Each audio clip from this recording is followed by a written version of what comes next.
Many thanks for joining us on Aso Briefing. Today, I am Joy and we do apologize for starting a bit behind schedule. Now let's go to the headlines. President Bola Ahmed Tinubu meets security chief, reviews nationwide security. Senate begins consideration of Tinubu's bills to reform criminal justice system, strengthen secondary education. And of course, FCT Minister Barrister Nyesom Wike affirms that FCT monthly revenue rises from 9 billion naira to over 40 billion naira. And now the news in detail. President Bola Tinubu has met with Nigeria's security chief to review the country's security and security situation and strengthen strategic aimed at tackling insecurity across the nation. The closed-door meeting at the presidential villa in Abuja was attended by the Minister of Defense, Mohammed Badiru Abubakar, the Chief of Defense Staff, General Christopher Musa, National Security Advisor, Nehru Badu, and other heads of security agencies.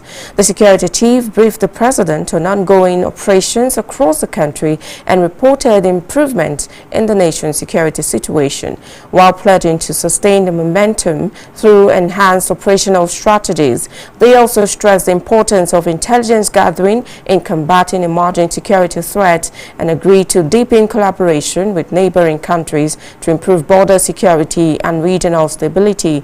The meeting comes as the Tinubu administration intensify efforts to address insecurity, including the transmission of a bill on the establishment of state police to the National Assembly as part of broader reforms to strengthen internal security and protect lives and property across Nigeria. Now, the Senate has commenced legislative consideration of two executive bills transmitted by President Bola Ahmed Tinubu seeking to reform Nigeria's criminal justice system and strengthen the administration of public senior secondary education across the country. The first bill seeks to repeal the Administration of Criminal Justice Act, ACJ 2015, and replace it with the Administration of Criminal Justice Act, ACJ 2026, while the second proposed amendment of the National Secondary Education Commission Act. Reading the President's letter during plenary, Senate President Godswill Akpabio said the proposed ACJA 2026 is designed to modernize criminal justice administration within the Federal Capital Territory and other federal courts by addressing deficiencies identified in the implementation of the 2015 law. The reasons for the repeal of the extant Act and the re-enactment of the proposed Act of 2026 is to address certain legal, procedural, and institutional challenges that have been identified as hampering the effective administration of criminal justice in Nigeria under the extant Act of 2015. The challenges include delays in criminal investigations and prosecution, inadequate deployment of technology in criminal proceedings,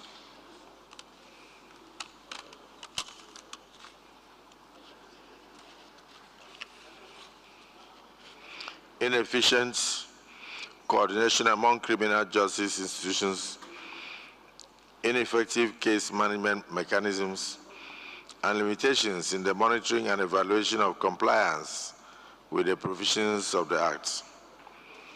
The bill, as reviewed by a team of law officers with extensive experience in criminal law, criminal procedure, and legislative drafting, have extensively addressed the above challenges. The bill also reflects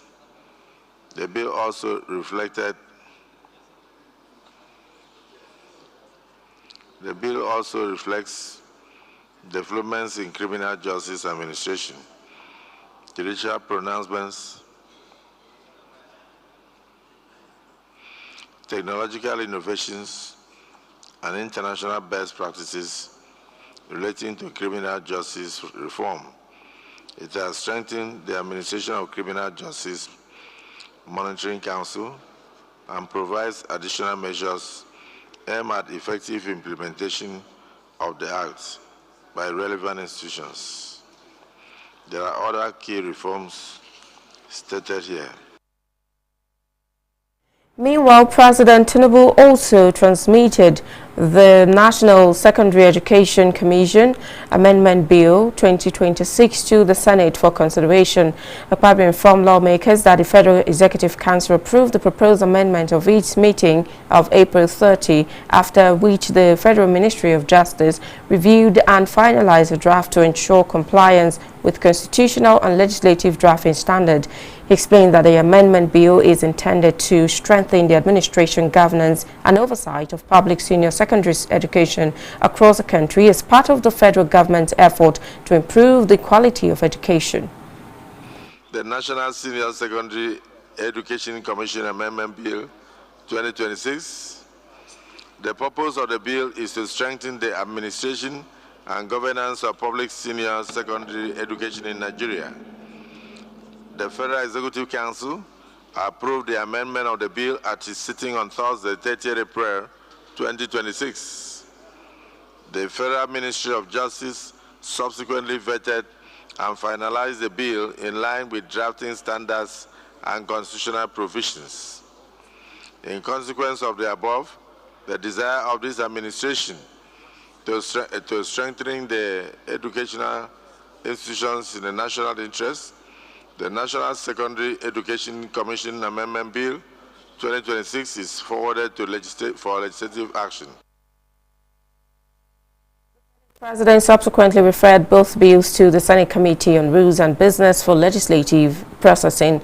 The committee is expected to report back within 1 week on the National Secondary Education Commission Amendment Bill, while the proposed Administration of Criminal Justice Act 2026 is expected to be returned to the Senate within 4 weeks for further legislative consideration. Now, Deputy Speaker of the House of Representatives, Mr. Benjamin Kalu, has charged on Nigerian media on reporting the diverse opportunities that exist in the country, even as they criticize the government where it also not doing well. The Deputy Speaker gave the charge while inaugurating the newly elected executive of the House of Representatives press corps Thursday at the National Assembly. He urged the media not to follow only on areas the government is not doing well, but adding that many positive abound in the country, which the media can highlight for the word to several. Presiding journalists covering the legislature as the best commended the media for making Nigerians believe in the current democracy. In a goodwill message, spokesperson of the House and chairman of the House Committee on Media and Public Affairs, Mr. Akin Rotimi Jr., commended Speaker Abbas Tajuddin for running an open-door administration and granting the media unfettered access in the coverage of the House activities. National Assembly correspondent Rosemary Kokotega reports that the newly sworn-in executive comprised Boyega Onadiran as chairman, Christiana Ekpa vice chairman, Nicholas Kalu secretary, Said Badmos financial secretary, Ada Ona treasurer, Gift Chapai Odekina assistant secretary, and Sikak Evans Udupong welfare secretary, and Tokpe Balogun as welfare officer. Now, the legal practitioner, Barrister Maya Alibeku, has appealed to President Bola Tinubu and the House of Representatives to intervene in the ownership dispute between his client and another citizen over a property situated in Guzape district of the Federal Capital Territory. Barrister Alibeku, who addressed newsmen Thursday at the National Assembly on the situation, urged President Tinubu and lawmakers to compel the Economic and Financial Crimes Commission, EFCC, to vacate the property situated at plot 4022 and obey a subsisting order of the Federal High Court. Mr. Libeku, a counsel to Dr.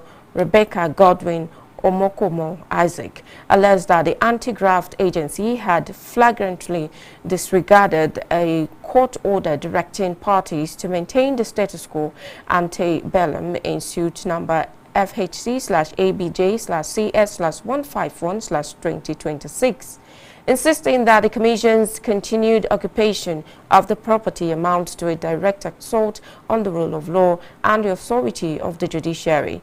He argued that the matter is still before the court and has not been finally determined, stressing that no government agency should take steps capable of prejudicing judicial proceedings. Barrister Alibeku alleged that ahead of the scheduled court hearing, the EFCC operatives invaded the property on June 29 and that a house help remained trapped inside the building for about 11 days without access to electricity, water and other basic necessities. He said letters had been written to relevant government officers seeking intervention, but no response received. Also speaking, the husband of the property owner, Engineer Isaac Shako Yusuf, described the situation as traumatic for his family, alleging that he had been unable to see his wife since EFCC operatives occupied the property. Now, the Minister of the Federal Capital Territory, Barrister Ezenwonye Somwike, says the FCT's internally generated revenue, the IGR, has increased from about 9 billion naira to over 40 billion naira monthly since he assumed office, attributing the growth to reforms introduced by his administration. Speaking during a media chart in Abuja, Mr. Wike said the remarkable increase resulted from deliberate effort to block revenue leakages and strengthen the collection of land-related revenues, including ground rents and certificates of occupancy. The minister explained that the improved revenue profile has provided the FCT administration with the financial capacity to execute critical infrastructure projects and improve service delivery across the nation's capital. He noted that the revenue growth was achieved through effective leadership, sound policy reforms, and prudent management of public resources, stressing that the transformation did not happen by chance. Barrister Wike added that the progress recorded in the Federal Capital Territory demonstrates what focused leadership, accountability, and sustained reforms can achieve in driving development and improving governance. Now we'll take a pause. When we return, more stories from the area council. To stay with us.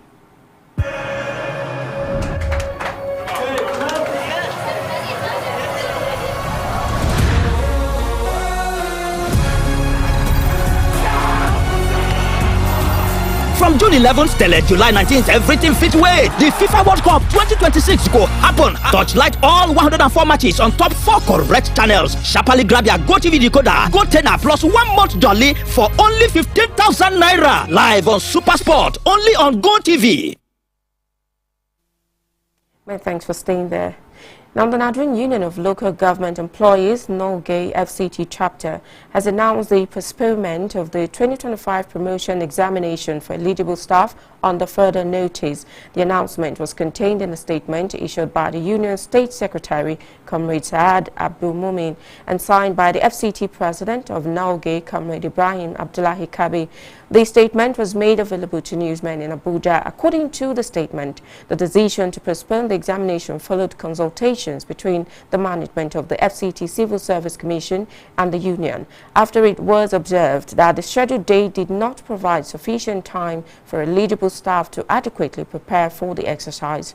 The statement explained that the postponement was necessary to give candidates ample opportunity to study and improve their readiness for the promotion examination. It further stated that a new date and venue for the examination will be announced in due course. The union therefore urged all eligible staff to make good use of their additional time by studying current affairs, the public service rules, and other relevant materials related to their respective professional disciplines in preparation for the examination.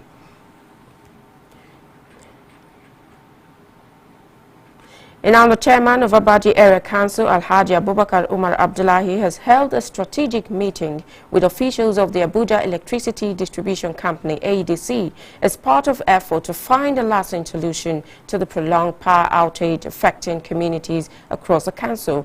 The outrage caused by vandalization of critical electricity infrastructure along the Gwagwalada-Abadi transmission network has left residents of Abadi and neighboring Kwali Area Council without electricity for an extended period. During the meeting, Alhaji Abubakar Umar Abdullahi reaffirmed his administration's commitment to restoring electricity to the affected communities as quickly as possible. In a demonstration of this commitment, he pledged to bear the cost of reconnection works and appealed to AEDC to expedite the process in order to ease the hardship being experienced by residents. In response, AEDC official commended the chairman for his proactive leadership and dedication to the welfare of the people. They also stressed the need for greater community collaboration in protecting electricity infrastructure from vandalism and assured the chairman that the cost estimate for the reconnection project would be submitted without delay. The intervention is expected to accelerate effort to restore electricity supply to the affected communities, bringing relief to residents and businesses that have endured weeks of blackout. Now, the Edo State Police Command has announced a statewide restriction of movement ahead of Saturday's local government election as part of measures to ensure peaceful and credible electoral process. The restriction will be in effect from 12 midnight to 6 p.m. on Saturday, July 11, during which all vehicular and pedestrian movement across the state will be prohibited. The Police Public Relations Officer, Eno Ikodem, said the restriction will not apply to officials of Edo State Independent Electoral Commission accredited election observers, duly accredited media personnel, security agencies, emergency responders, and other essential workers on election day. The command says security personnel have been deployed across state's 18 local government areas to safeguard voters, electoral officials, and sensitive election materials while maintaining law and order throughout the exercise. The police warned that anyone found violating the movement restriction or attempting to disrupt the election will be arrested and prosecuted in accordance with the law. Moving on now, the Federal Ministry of Education and National Identity Management Commission, NIMC, have agreed to deepen cooperation to bring Nigeria's education sector into the country's digital identity framework. The partnership is expected to deliver secure biometric verified records for nearly 80 million learners and strengthening planning, service delivery and governance across the sector. The Minister of Education, Dr. Maruf Olatunji Alausa, gave the assurance when he hosted the Director General of NIMC, Engineer Bisoye Koka Odusote, and her team during a stakeholder session on the newly signed National Identity Management Commission Act 2026. At the meeting, Dr. Alausa said the ministry has made considerable headway in connecting the National Learners Identification Number, the LIN, with the National Identification Number, NIN, through the Nigeria Education Management Information System, the NEMIS. He said the linkage will produce reliable education data to guide policy decision, ensure efficient allocation of resources, enable targeted interventions, and improve learning outcomes across the country. In her remark, NIMC Director General, Engineer Bisoye Koka Odusote, said the Commission's ongoing outreach to ministries, departments and agencies is designed to sensitize institutions on the reforms in the NIMC Act 2026 and to build a stronger collaboration for its rollout. She reveals that more than 120 million Nigerians have been captured in the National Identity Database. The Commission has also linked its verification service with government agencies, banks and telecom operators and rolled out the NIMC Authentication app as well as a free digital ID card for citizens. Koko Dusote lauded the reforms in the education sector and restated NIMC's commitment to working closely with the ministry to ensure schools and other learning institutions benefit fully from the evolving digital identity ecosystem. Away from education now, the federal government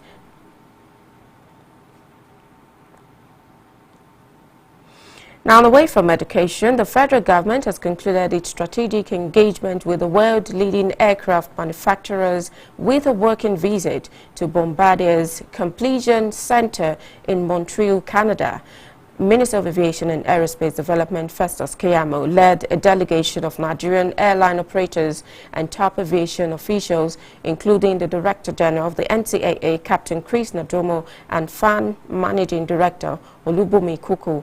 The visit completes the government's engagement with 4 major aircraft manufacturers, Boeing, Airbus, Embraer and Bombardier, aimed at supporting fleet renewal, improving access to aircraft financing, strengthening maintenance capabilities and enhancing the competitiveness of Nigerian airlines. The delegation also explored opportunities to technical training, aircraft maintenance, engineering support, technology transfer and fleet modernization as part of effort to reposition Nigeria as Africa's preferred aviation hub. Officials say this final stop completes a key reform promise by the Tinubu administration to position Nigeria as Africa's primary aviation hub. Now, still on that, the Nigerian Safety Investigation Bureau, NSIB, has released its preliminary report on the June 10, 2026 serious accident and incident involving a VMO aero-operated Bombardier Challenger 601 aircraft that mistakenly landed on a road under construction near Asaba Airport instead of the runway. According to the Bureau, the aircraft, which was flying from Lagos to Asaba with 7 people on board, aborted its initial approach before attempting a second landing. Although the flight crew reported that the aircraft was properly aligned with the published RNAV runway 11 approach, it landed on the nearby roadway with no injuries recorded as the aircraft later returned safely to Lagos, where a post-flight inspection revealed damage to its left nose wheel assembly. Now, NSIB says its preliminary findings are based on evidence gathered so far, including cockpit voice and flight data recorder analysis, crew and witness statements, and air traffic control records. The Bureau stressed that the report does not determine the cause of the incident, noting that investigations are continuing and a final report with conclusion and safety recommendations will be released upon completion. Now, federal government is strengthening Nigeria's diplomatic engagement on 2 fronts with plans to harness expertise of retired ambassadors while securing a major milestone in global energy cooperation through membership of the International Energy Agency Association framework. Minister of State for Foreign Affairs, Ambassador Shola Enikanaye, announced plans to establish a structured partnership with retired ambassadors during a meeting with a delegation led by Ambassador Rodi Igwebuike Nwokiabia in Abuja. He said the initiative will focus on mentorship, capacity building, policy support, and preserving the institutional memory of Nigeria's foreign service. The retired diplomat pledged their support for the ministry's reform agenda, offering to mentor younger foreign service officers and contribute their wealth of experience to strengthening Nigeria's diplomacy and advancing the country's foreign policy objectives. In a related development, the Ministry of Foreign Affairs announced that Nigeria has been admitted as an association country of the International Energy Agency, the IEA. The landmark approval, described by IEA Executive Director Dr. Fatih Biro as the fastest accession process in the agency's 52-year history, underscores Nigeria's growing influence in global energy governance. The ministry says the new status will expand Nigeria's access to technical operation and cooperation, policy dialogue, and strategic partnership on energy security, sustainability, and affordability. An IEA delegation is expected in Abuja in the coming months to formally commemorate Nigeria's administration and admission and sign the first joint work program, further strengthening cooperation between Nigeria and the global energy body.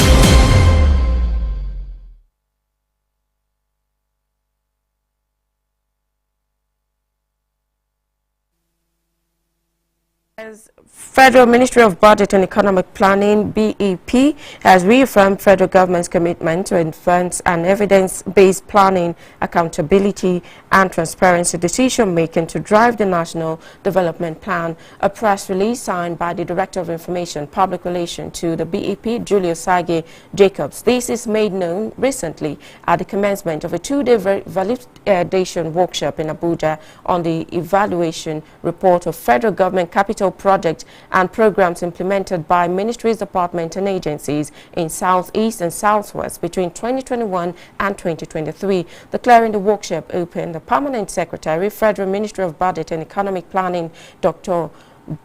Deborah Odo, represented by the Director of Food and Nutrition Department, Mrs. Clementine Okoro, disclosed that the evaluation marks a critical step towards strengthening public sector performance and ensuring government investments deliver measurable improvements in the lives of Nigerians.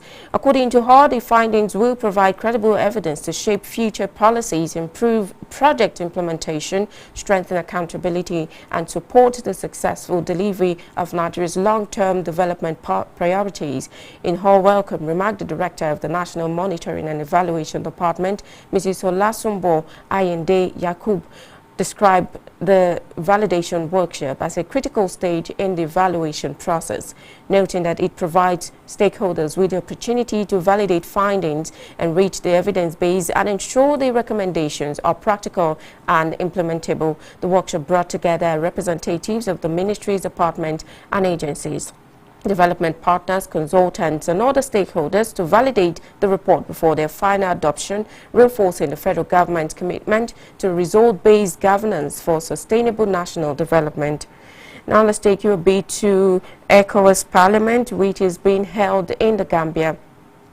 The ECOWAS Parliament ongoing week-long campaign against irregular migration and modern slavery in Brikama has revealed that about 30 human trafficking cases were investigated in the Gambia over the past year, with more than 50 victims rescued, over 30 suspects arrested for the 4 convictions secured. Speaking at a community engagement in Suba Ward, Brikama South, West Coast Regional Anti-Trafficking Officer Sidi Bujang said stronger border security, increased public awareness and greater support for young people are essential to tackling human trafficking and irregular migration. Bujang disclosed that many victims are deceived with promises of job in restaurants and beauty salons, but are forced into commercial sexual exploitation after arriving in the Gambia. He added that some victims, including girls as young as 12, are subjected to threats and intimidation by trafficking syndicates. He attributed the persistence of the crime to porous borders, organized crimes and criminal networks, and growing economic pressure on young people seeking quick financial opportunities. The reform and the forum also featured emotional testimonies from returnees of irregular migration. One of them, Alhagie Kante, recounted surviving torture, imprisonment and witnessing the killing of fellow migrants, including a mother and her son during his journey. Members of ECOWAS Parliament, including Maimuna Sise, stressed that while migration is a legitimate right, irregular migration exposes young people to trafficking, exploitation and death. The community leader and Gambian lawmaker Alhige Dabo collected